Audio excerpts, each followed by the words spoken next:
Hey guys, it's Heather here, and just like I promised, even before the update is gonna hit, I have a Town Hall 9 base design for you guys to try out that's been tested and hopefully get to defend really well against the new meta. Now you know, every Town Hall 9 base can eventually be cracked for 3 stars, but hopefully you're gonna be able to hold off a lot of attacks with this base. And not only am I giving you a base just like I did on the Thumper base, but I'm gonna go into specific details on this base and why it works, and hopefully you can implement these ideas into your other bases as well. Now this base also comes from Joshy. He's the one that did the Thumper base, and this base is, we're gonna call this the Bomb Tower Island because we have 3 separate islands on this base, and one of them just happens to have the new bomb tower. Now Joshy has been super cool. I've been talking to him about his ideas on how the bomb tower is going to affect the defensive meta and how to defend off certain attacks. So Joshy built me a base that he felt would hold up really well, and then I built it on the developer build. And then Clash Attacks with Joe, I'll definitely link to him down in the description below. You guys need to go check out his channel and go tell him thank you very much if you use this base, because Joe spent 2.5 hours trying to crack this base and break it and trying a ton of different attacks against it just for you guys. I'm going to be showing those attacks in the background. And when he was able to crack it with one type of attack, we would make adjustments to it. I would talk to Joshy about the adjustments. We'd adjust it. So there's been a lot of work that's gone into this base just to get you something that's ready to use right out of the gate. So you can get your base changed up now, so it's not going to be so easy for somebody to come in and just mass hog you. So right off the bat, as you look at this base, you can see in the center of the base there are 3 islands. And in some of these replays, you might see where we had the bomb tower on its own island up in the north, and we moved an air defense into that island with it just to make sure it defended better against Go La Loon and other air attacks, and that held it off pretty well. So in addition to that, both the expos are in their own island as well, and then both of them have been set to air and ground. You could make one of those set to just ground and one of them set to air and ground, but I felt like I needed to set them both to air just to help prevent those air attacks a little bit better. It was originally set to ground to try and prevent the hogs, but we seem to be able to take out the hogs okay. So now that it was set this way, it did really well defending against the Go La Loon. Some other key things to note on this base is there is a trash ring that goes all the way around the top north side. You can see the entire base is shifted towards the south, so that's where they're going to be attacking from. And then to actually clear the base in 3 minutes, they have to go all around the top sides. That whole northwest, northeast side all have trash buildings up there that have to be cleaned up. So even when Joe got really close, there were several times that he just simply ran out of time. And that trash ring on the outer perimeter is really going to help slow down those 3-star attacks. Now some of you may be wondering why I have the Town Hall on the outside. I know I got questions about that in the Thumper base. This is an anti-3-star base. The only thing we care about is holding off the 3 stars. That's why we give up the Town Hall.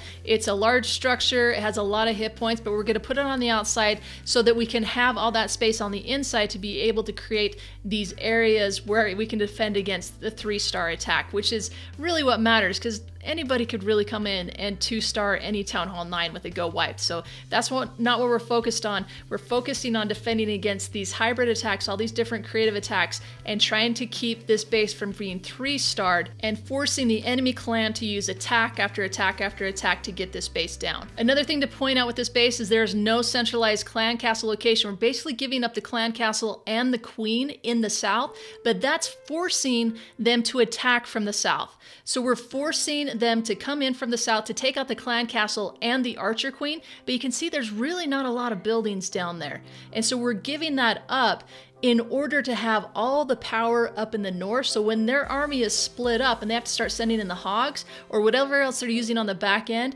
they're just not going to be able to get through the rest of the base. Another thing to keep in mind with this is there is no double giant bomb on this base. All the giant bombs and the bomb tower are spread out.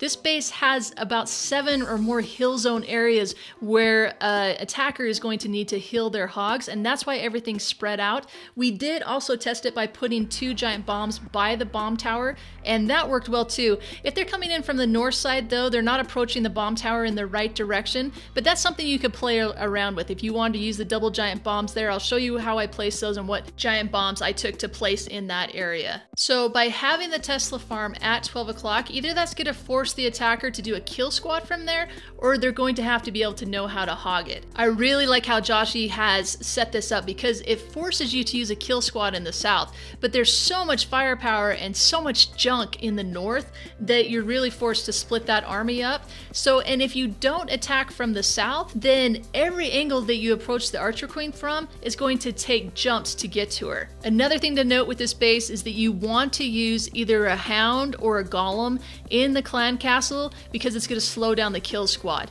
So this base is also about making the attacker run out of time. Now, some other cool things that you can take note of on this base that you can apply to other bases as you build them. All the regular bombs, just the bombs, are set around the perimeter of the base, and they're one space away from the wall. And they're specifically used here to kill wall breakers and cause entry issues for the attacker. Now, I already mentioned the giant bombs and how they're spread out, and that creates 7 or more hill areas throughout the base, but take note of those, how they're all in their separate compartments. They're spread out. Even though there are no double giant bombs and they're not doing as much damage to hogs, they're still going to have to use hills once they hit a giant bomb area. Other really important things to mention are the skeleton traps on this base. They are towards the perimeter in likely places where people are going to drop hogs right off the bat. You want to get those skeletons into the game right away and chasing those hogs down. So when they hit a giant bomb, those skeleton traps are able to pick off a few of the hogs before they're able to heal back up. That's definitely something Joe really struggled with on these attacks, is having those skeletons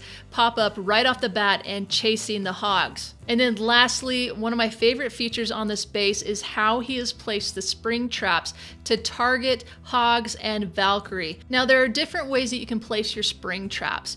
Best types of springs are going to be the angled springs, a spring that can flip a maximum of 3 hogs, and as a builder, you always want to maximize on your returns. I'm going to show you an example here of 3 different types of spring placement. The bottom spring is the best angle of spring. It's the perfect 3-hog spring. You can always have your springs like this. The number 2 is your average 1 to 2 hog spring. It's okay, but nothing amazing, fairly standard. However, due to the way that other units move, like the Valkyrie and the bowlers, you have a higher chance of throwing the Valk and the bowlers with this type of placement than you would with the hogs. And finally, the top example is a happy medium between the first 2 springs. It's the most commonly used one to throw 2 hogs, and it has a decent chance of throwing those other troops too. Now, this is a Valk spring trap area. Valks will go in between the buildings, so springs work best when you use the middle example for this compartment. It's also a relatively concentrated DPS area. Now, this example shows you the makeup of a hog spring compartment. This shows you a path of how you would want to incorporate the highest spring value on the hog return. And you can see how the hogs would move from one defense to the other and how they're going to catch those springs along the way. So eventually you may end up with a compartment that looks like this. Now, just a couple other things I want to point out about this base. You can see there are seeking air mines on the outside in the south-north. Those are to take out either baby dragons that are helping with the funneling or take out a healer. Joe got caught up in those quite a few times. You can also see that over in the west side, there is the Barbarian King, and he's really shallow as well. Nobody's going to go for him right off the bat because they're going to be attacking the Archer Queen down in the south, but this is likely a pretty good place where people might try to enter with hogs. And so once the hogs take on a giant bomb, skeleton traps, plus a wizard tower right there, and then you have the Barbarian King that's able to one-hit them, you should be able to clear a lot of the hogs out of the way right off the bat if anybody tries to enter in the base from this west side. So definitely looking forward to your input on this, if there's anything that you do to change this up, how it performs for you in clan wars and in friendly challenges. Again, just thank you so much, Joshy, for doing this base for us. This really helps. I'm really excited about having these base designs right at the forefront of the update so you have a way to defend against what I'm expecting to be a lot of mass hog attacks at Town Hall 9. And then again, a huge shout out to Joe. definitely go check out his channel, drop him a sub, check out some of his videos. He had a lot of really great input while he was attacking this base, and he spent like over 2.5 hours with me working on this base and attacking it just so I could get this video out to you guys. So be sure and go send Joe some love, because he is a super cool guy, and there's no way I could have got this base to you guys today without him. Alright guys, that's gonna wrap it up for me. If you like this video, then like it. If you love it, double check and make sure you subscribe. And I'll be coming back at you again soon with more defenses, more attacks, and all this cool stuff that's coming out with the update. I am so hyped about Clash of Clans. I think this update has so many great things. I hope it's here. I hope it's here. I published the video and then we have the update, and yay, everybody's happy. Thank you so much for watching, for being the best viewers anybody could ever ask for, and I'll catch you next time.